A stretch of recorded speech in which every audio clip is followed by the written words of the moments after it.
Christian greetings to all listeners throughout the whole world. And this is Blesh Palarao. And I would like to ask a question to Brother Ariel on how could we be able to ascertain clearly the divinely appointed time as the commencement of the period of the 11th hour.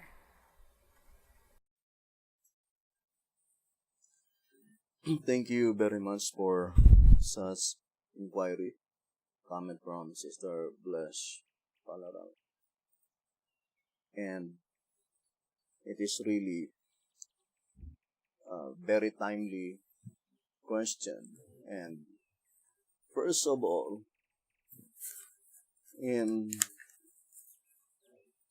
2SR 234, saying, "But the object of the lesson is for the latter, who are hired at the 11th hour.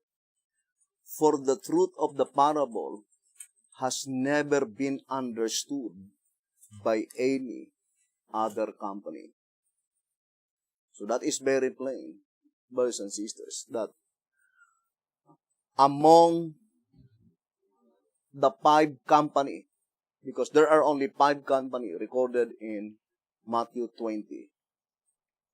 The first call, the second call, the third call, the fourth call, only the fifth call, the 11th hour call, by which they fully understood the truth of the parable in Matthew 20. And for sure, the only reason why they are the only one who understood the truth concerning the parable in Matthew 20, because they are the particular object in view.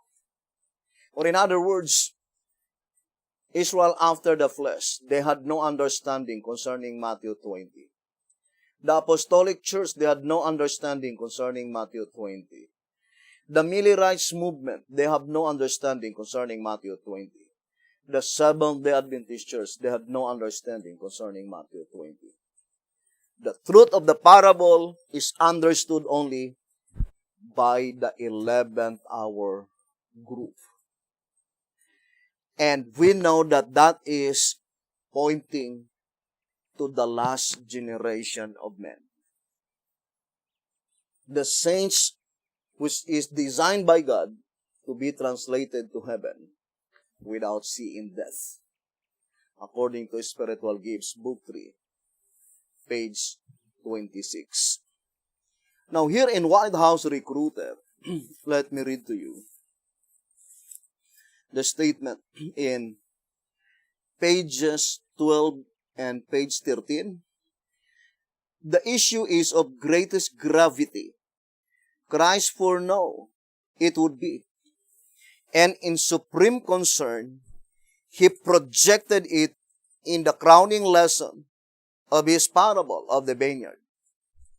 Now that time has come to the last parabolic hour, to the last parabolical hour, He has set the parable ablaze with light, to be progressive as truth itself is.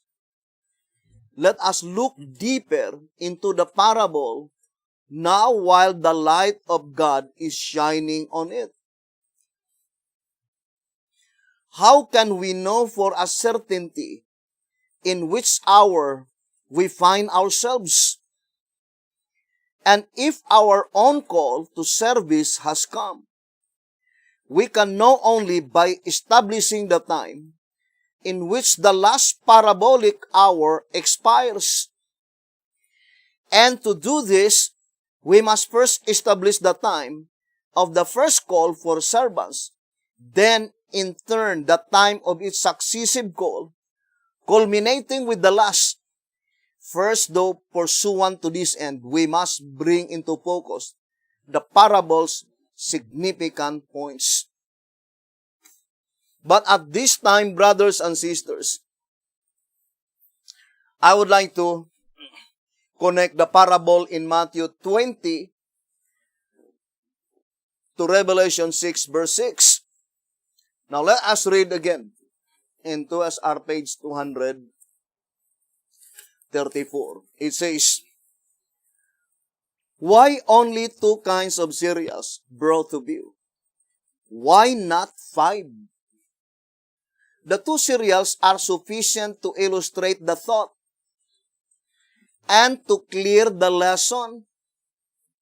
But the chief reason for only 2 is to draw attention to the first and last calls, because reference is made of but 2 Israels, namely, Israel after the flesh, the descendants of Abraham, and Israel after the Spirit, the 144,000. But the object of the lesson is for the latter, who are hard at the 11th hour.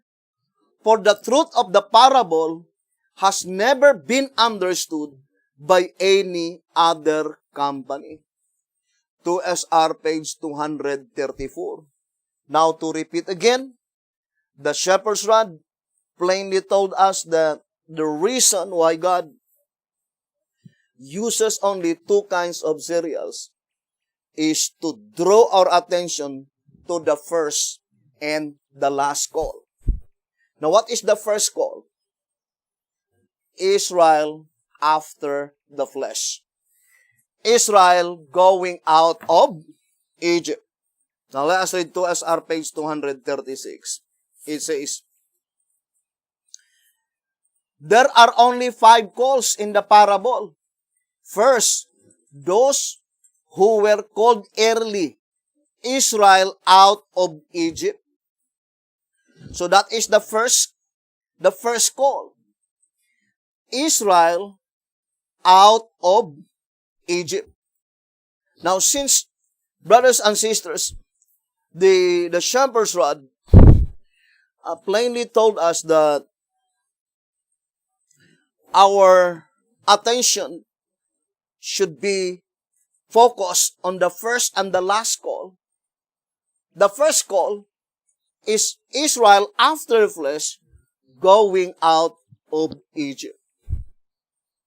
Now, to repeat again, why is it that the shepherd's rod connect the parable in Matthew 20 to Revelation 6 verse 6? It's so because Revelation 6 verse 6 is pertaining to the description under the 3rd seal. Why is it that the parable in Matthew 20 is connected to the 3rd seal? It's so because the first call, Israel after the flesh going out of Egypt, is under the period of the 3rd seal. That is under the period of the 3rd seal. Now, even if we focus, for example, brothers and sisters, we will focus now our attention to the first call. First call, and then the last call, according to the voice of inspiration, saying, the 2 kinds of cereals are sufficient enough to illustrate the particular object in view. What is the first call? That is Israel after the flesh going out of Egypt. Going out of Egypt. Now, what is the last call? That is Israel by promise, or the spiritual Israel going out of Egypt.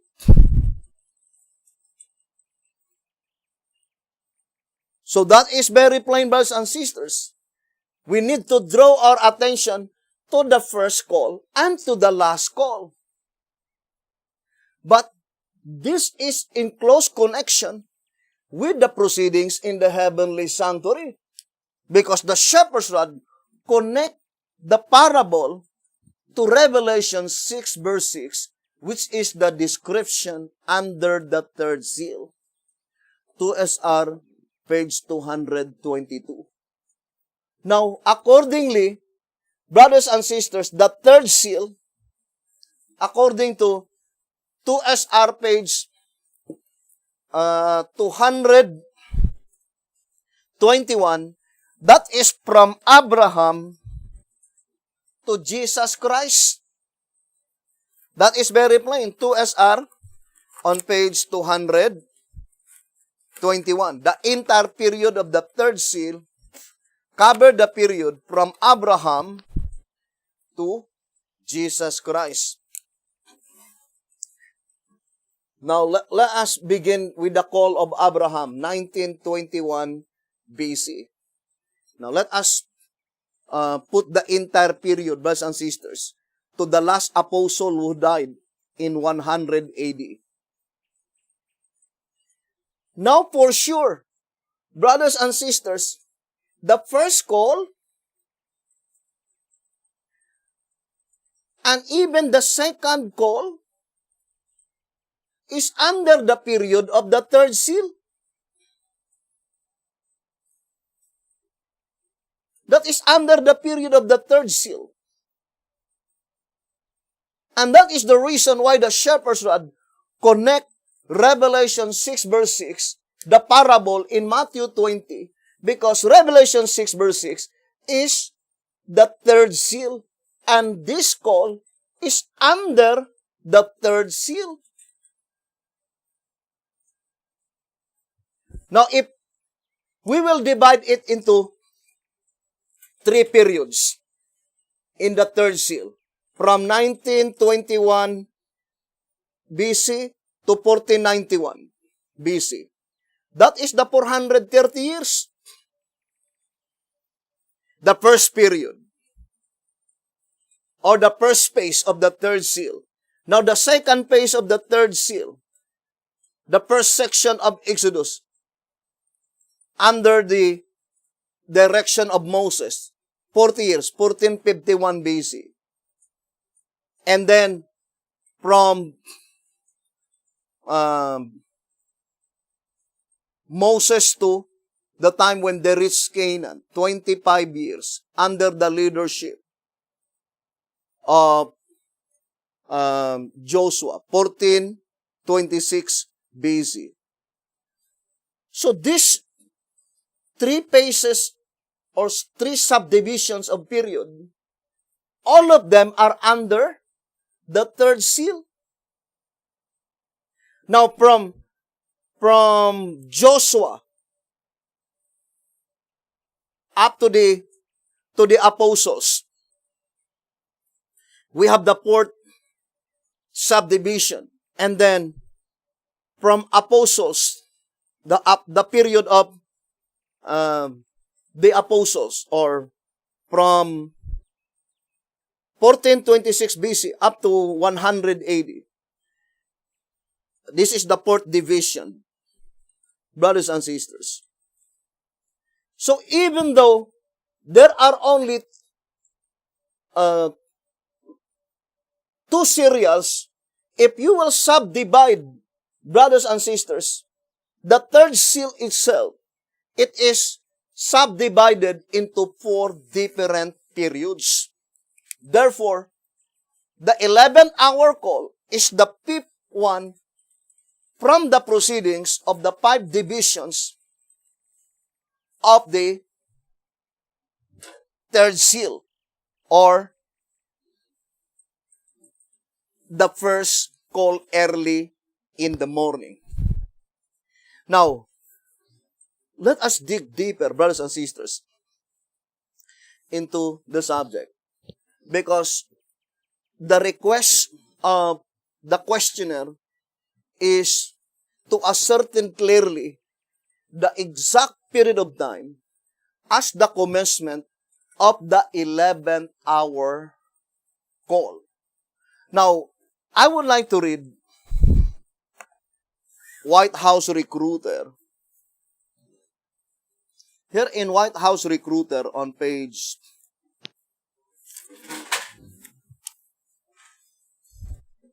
Let's read.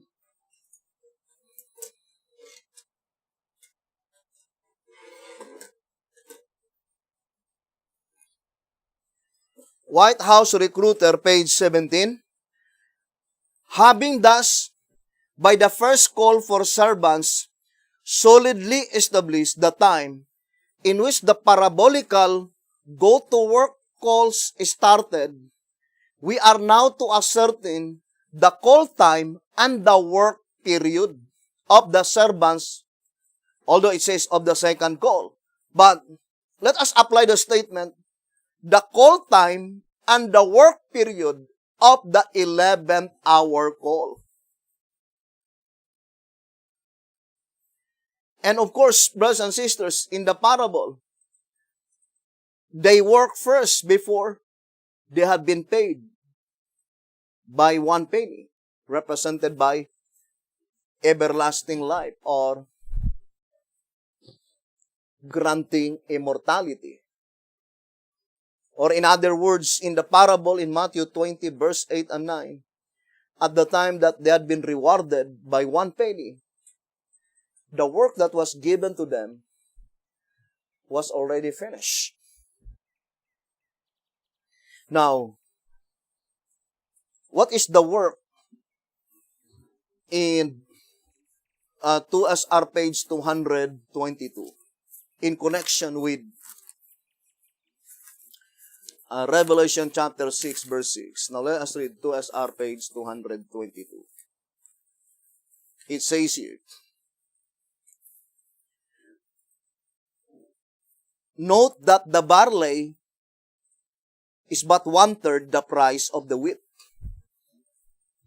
In other words, one goes into the field and gathers only 1 measure of wheat and receives a full day's pay. But the other who works all day gathered 3 measures of barley and received no more than a day wage, a penny. And then it says, the symbols have a very close connection with the parable given by Christ. Therefore, let the reader concentrate on the subject, for here is a truth worth our earnest attention. What is the similarity in the parable in Matthew 20 and the symbols in Revelation chapter 6? The similarity is, first, the reward, which is 1 penny. But in Revelation chapter 6 verse 6, there are only 2 kinds of cereals. But in Matthew 20, there are 5 distinct calls. Now, since Revelation 6 verse 6 is connected to the parable in Matthew 20, therefore the 5 distinct calls are divided only into 2 classes. Because there are only 2 kinds of cereals. And what are those 2 classes? Resurrected saints and living saints. The first 4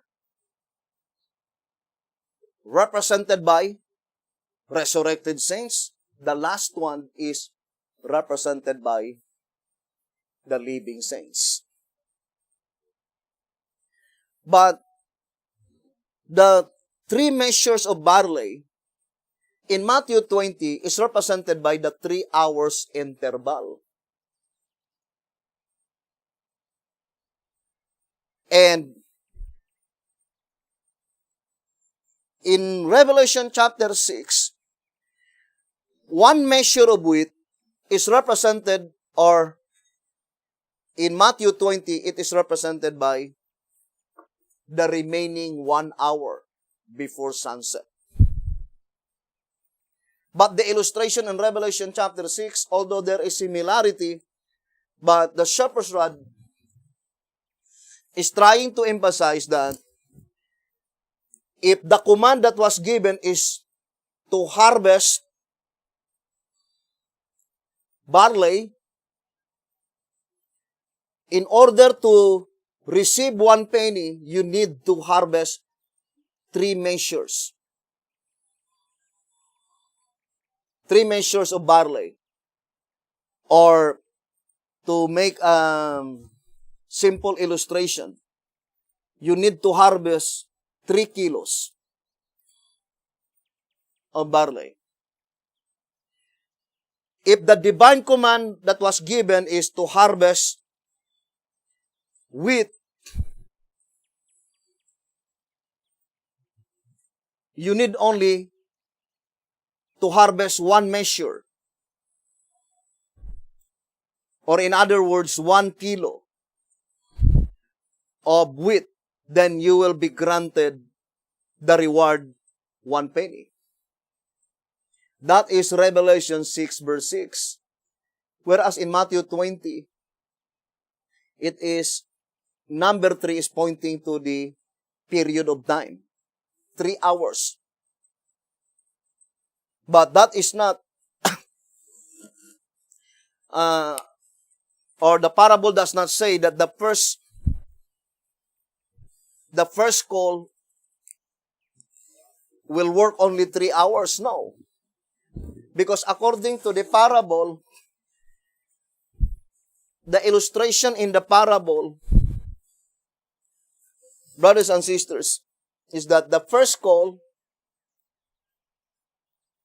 he began to work early in the morning or at sunrise, 6 a.m. up to sunset, 6 p.m. Or in the old-time piece of clock, that is 12 to 12. So here, brothers and sisters, the first call illustrated, he worked 12 hours, the entire daylight.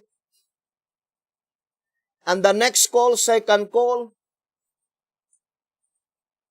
since he had been called at 9 a.m., and the next is 12 noon, and the next is 3 p.m., and the last one is 5 p.m., only 1 hour before sunset.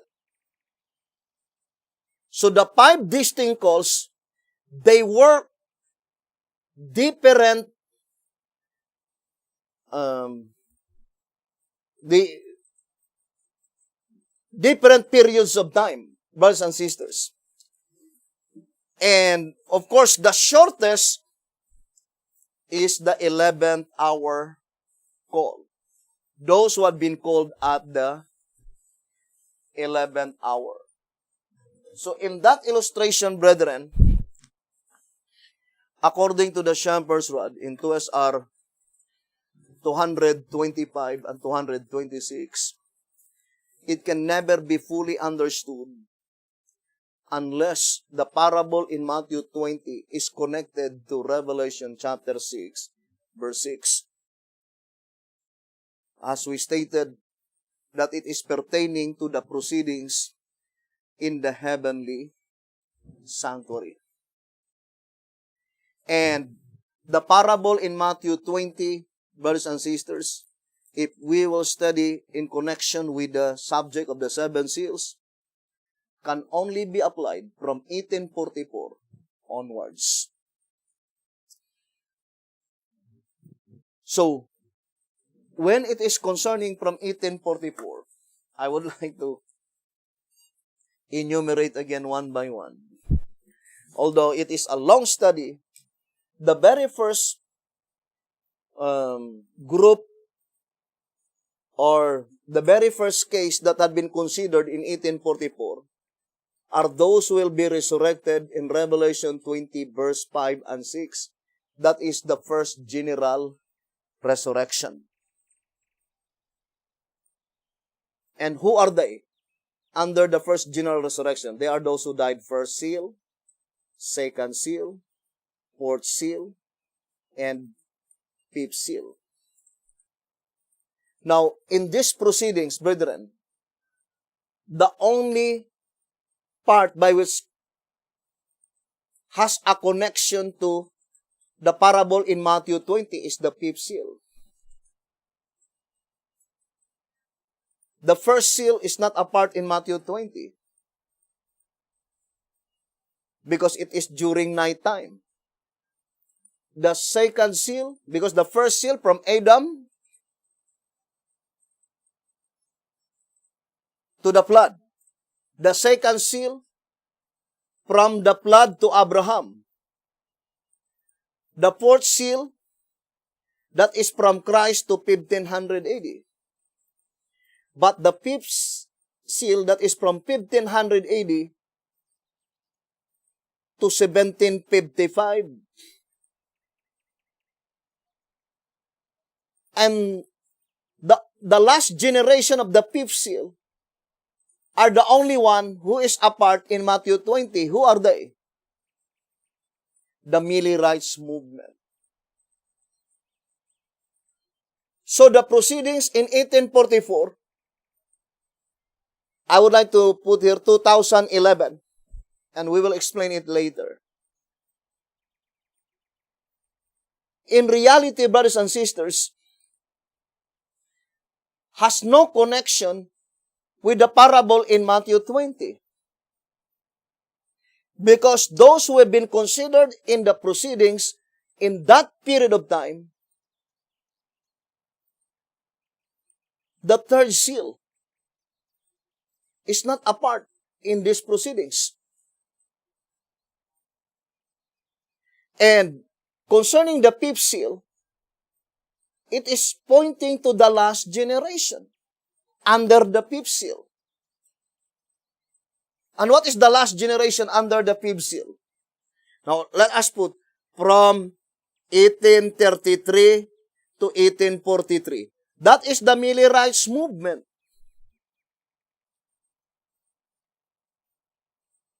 Now, let me read to you the Millerites movement.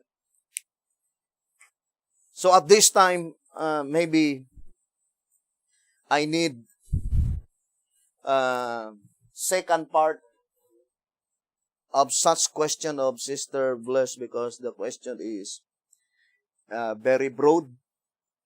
It needs more time to have a definite answer concerning the question.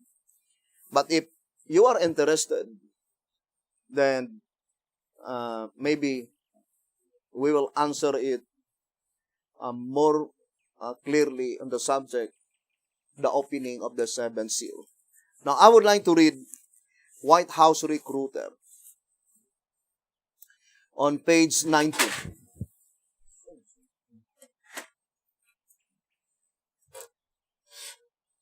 White House Recruiter on page White House Recruiter on page 19. It says,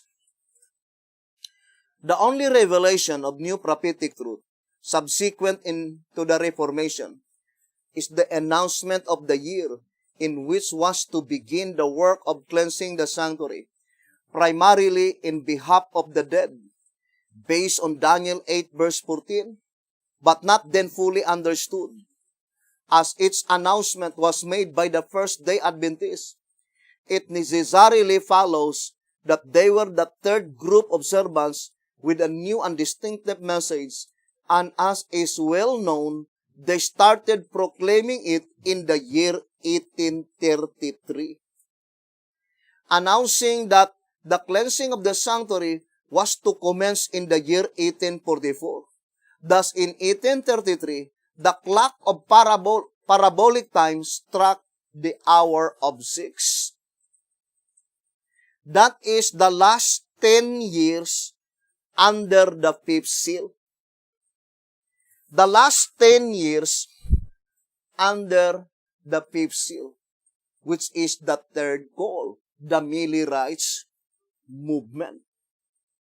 But in 2SR, I would like to read 2SR page 221. Summary of commencement and termination of seals. The first seal covers the entire period from Adam to the flood. The second from the flood to Abraham.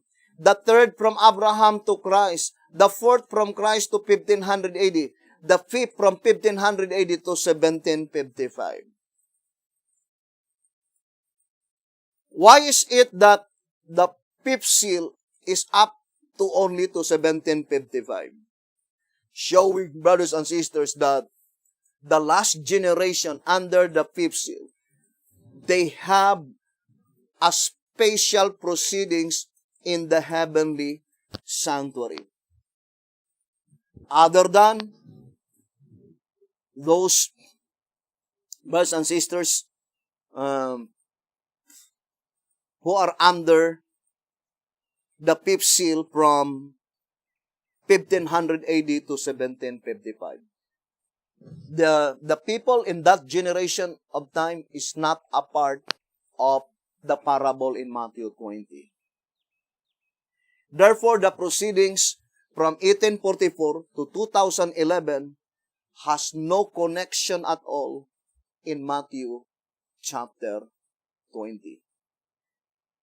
Therefore, also to the answer of the question of Sister Denafe Rebecci, we would like to declare that the parable in Matthew 20 is in connection with Revelation 6 verse 6. What does it mean by Revelation 6 verse 6? That is the time of the closing work for the church, or the closing work of the judgment in the heavenly sanctuary, not the beginning work.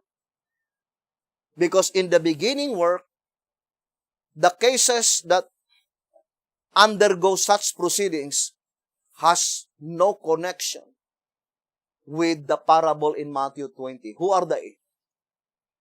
The first call, the Israel after the flesh going out of Egypt. Who are they? The second call? Apostolic Church. These two, the first call and second call, is under the third seal. And who are they? Under the third call, the Millerites movement. But what is the period covered by the fifth seal? 1500 AD to 1755. Why? 2SR 221. To let us know that the last generation under the fifth seal is a part of Matthew 20, which is the third call. They have a special proceeding which is not a part of the proceedings of the first four seals since 1844 to 2011 concerning the first seal, second, fourth, and fifth seal. So we will continue this inquiry.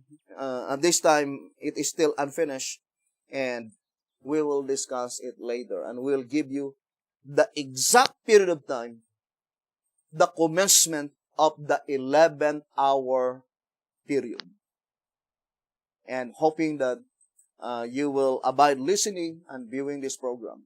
May the good Lord bless you and have a beautiful, wonderful evening.